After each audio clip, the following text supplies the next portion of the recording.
ప్రభుత్వానికి ప్రతిపక్ష పార్టీలకు రెండు ఉంటాయండి. వెంకటరెడ్డి గారు సమయం ఇస్తా మీకు. వెంకటరెడ్డి గారు సమయం ఇస్తా. నుమాన్ గారు చర్చకు రారు, సభలో రచ్చే చేస్తారు, అసలు ఆ చర్చకు పెట్టాల్సిన అంశాలు ఒక ప్రొసీజర్ కూడా తెలియకుండా మాట్లాడుతున్నారు అనేది ప్రధాన ప్రతిపక్షం ఇండి కూటమి కాంగ్రెస్ పై వినిపిస్తున్న విమర్శ. ఎలా చూస్తున్నారు? ఏం జరిగింది అసలు సభలో? Very good evening to you అండి వంశీ గారు, యాజ్ వెల్ యాజ్ నా తోటి ప్యానల్ మెంబర్స్ అందరూ సీనియర్స్ ఉన్నారు కాబట్టి వెరీ గుడ్ ఈవినింగ్ అండ్ నమస్కారం. సో ఎసెన్షియల్లీ మనం ఈరోజు ఏదైతే మాట్లాడుతున్నామో 25 క్యాలెండర్ డేస్ ఏదైతే ఈ మాన్సూన్ సీజన్ జరిగిందో 19 సిట్టింగ్స్, ఇందాక పెద్దల శశి గారు చెప్పినట్టు 175 కోట్లు, నిమిషానికి 2,50,000 రూపాయలు, లోక్సభ రాజ్యసభ రోజుకి 9 కోట్ల చేంజ్.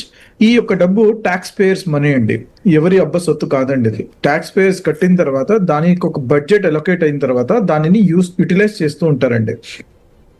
టెంపుల్ ఆఫ్ డెమోక్రసీగా ఉన్నటువంటి భారత ప్రజాస్వామ్యంలో ప్రజా సమస్యల మీద మాట్లాడేటువంటి ఒక వేదిక ఏమైనా ఉంది అని అంటే the most important place is the parliament.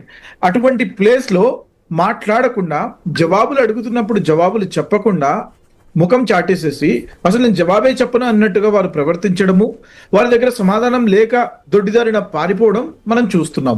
నేను ఎందుకు చెబుతున్నాను అని అంటే, వారు మాట్లాడుతూ పెద్దలు వెంకటరెడ్డి గారు రాహుల్ గాంధీ గారి దగ్గర టాపిక్ లేదని చెప్తున్నారు. అవును, కరెక్టే, మా దగ్గర టాపిక్ లేదు. ఇన్ఫ్లేషన్ హై ఉంది, అన్ఎంప్లాయ్మెంట్ హై ఉంది, జియో పొలిటికల్ టెన్షన్స్ హై ఉన్నాయి. మనకి ఇన్ని ఇష్యూస్ ఉన్నా సరే, మణిపూర్ కాలుతుంది, చైనా చొచ్చుకొస్తుంది, ఇవన్నీ చూస్తున్నా సరే మా దగ్గర సబ్జెక్ట్ లేదంటారు.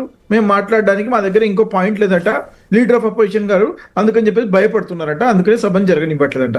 సభని జరగనిచ్చాల్సిన అవసరం, సభని ఆర్డర్ లో పెట్టేటువంటి ఒక person, custodian of the house ఎవరైనా ఉన్నారు అని అంటే అది స్పీకర్ గారు.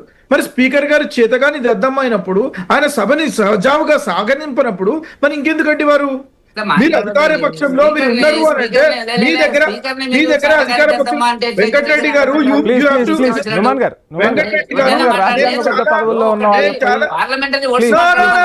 ఓపెన్ గా మాట్లాడుతున్నా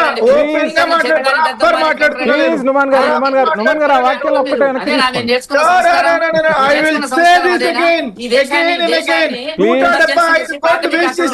చెమటలని ఏమని చెప్తారండి మరి? అరే మీరు మాట్లాడుతుంది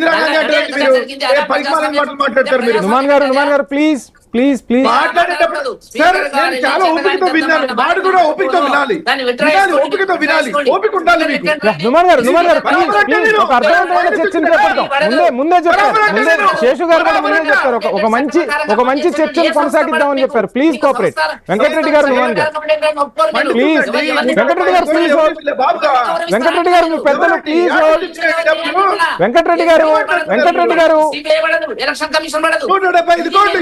175 కోట్లు వచ్చిన డబ్బులు 200 లక్షల కోట్లు అప్పు చేసిండ్రు. సిగ్గు లేకుండా మాట్లాడుతున్నారు, సిగ్గు లేకుండా. మాట్లాడేటప్పుడు సంస్కారం ఉండాలి.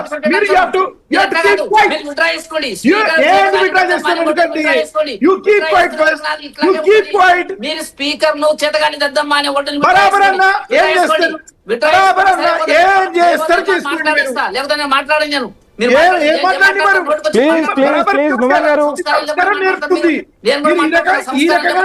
నేను స్పీకర్ నా మాట సార్, స్పీకర్ గారు ప్లీజ్ కోఆపరేట్.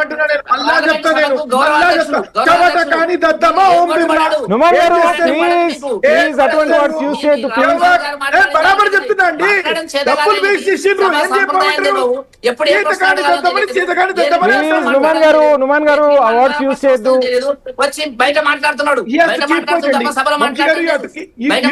వెంకటరెడ్డి గారు ప్లీజ్ కోఆపరేట్. అమిత్ షా గారు ఎందుకు వెంకటరెడ్డి గారు ప్లీజ్ కోఆపరేట్.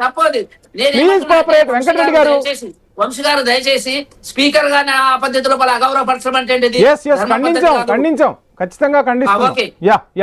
ప్లీజ్ నుమాన్ గారు. నేను ఏమంటున్నాను అని అంటే, వెంకటరెడ్డి గారు మీరు పెద్దలండి, మీరు ఓపిక పట్టాలి. మీరు టైం అప్పుడు నేను ఐ డి నాట్ ఇంటర్వ్యూ. అరే నేను బరాబర్ మాట్లాడతాను.